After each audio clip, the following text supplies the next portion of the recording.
Cancer is a canny foe. When I started in the field, cancer was a dirty word. People used to whisper it. I actually had an aunt who had uterine cancer, and she was literally hidden in the attic. The family was embarrassed that she had cancer. When I was a child, my mother died of gastric lymphoma. And then shortly after she died, unfortunately, my father was diagnosed and died within several weeks of metastatic lung cancer. I defined my enemy at a young age. My enemy was cancer. In the 80s, every patient walking into the door, we know they're all going to die. Okay, very sad. I realized that's really a disease needed lots of research. Thinking back to where the field was when I started, I had no imagination whatsoever that things would move so fast. I never would have imagined any of this, although I was there at a very early stage when all of this was beginning. We have people all over the world. They come here to work to discover the way to treat the cancer. We do clinical research. The patients that we treat, for the most part, have advanced cancer.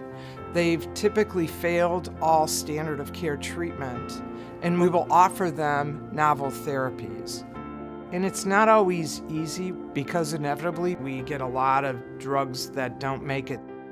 Non-scientists think of science as rational, but the fact is there are a lot of setbacks in science, and it's not a very efficient process.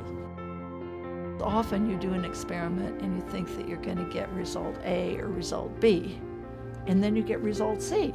What I try to do with my team is I try to make them feel beyond the patient, to understand the person and the people that they are making a difference for. I've had cancer myself. I was diagnosed with prostate cancer 9 years ago. We started writing a textbook in 1979. It became the most popular cancer book in the world. We're just in the middle of finishing up the 11th edition. And the contrast between then and now is so striking that it just takes your breath away. Years ago, we don't really know what we're looking for. Now we know exactly what we're looking for. In these 30 years, I would say we learn a lot. It's a huge knowledge being accumulated, both in the basic science and the clinical science. The Yale Cancer Center has played a very big role in all this. The first chemotherapy was actually given here to patients with lymphomas. It was a pioneering thing to do. We've always had outstanding basic science. Getting the science from the bench to the bedside is the trick. That's the tough part. One of the gifts that God gave me many years ago was to be able to work with basic scientists and clinicians together to establish that bridge to help move it forward. I've been integrally involved in developing at least 15 cancer drugs that are now FDA approved.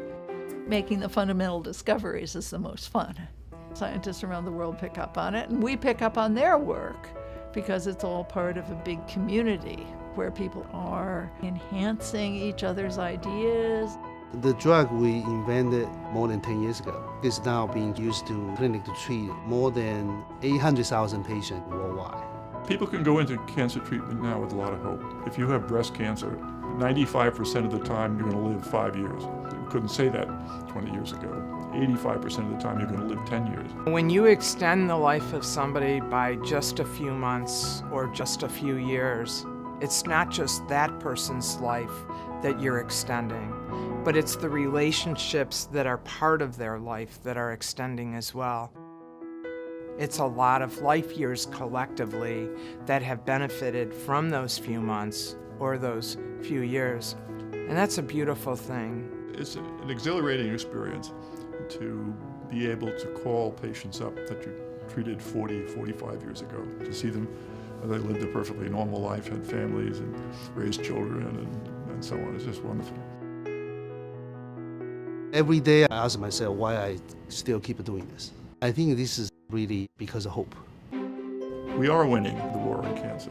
The death of cancer is inevitable.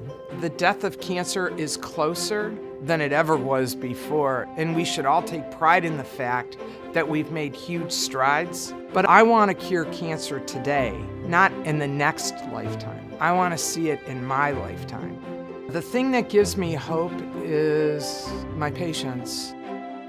It's those 1 or 2 patients that you can make a difference in their lives, and by virtue of finding a drug to treat them, trigger you being able to treat a lot of other patients.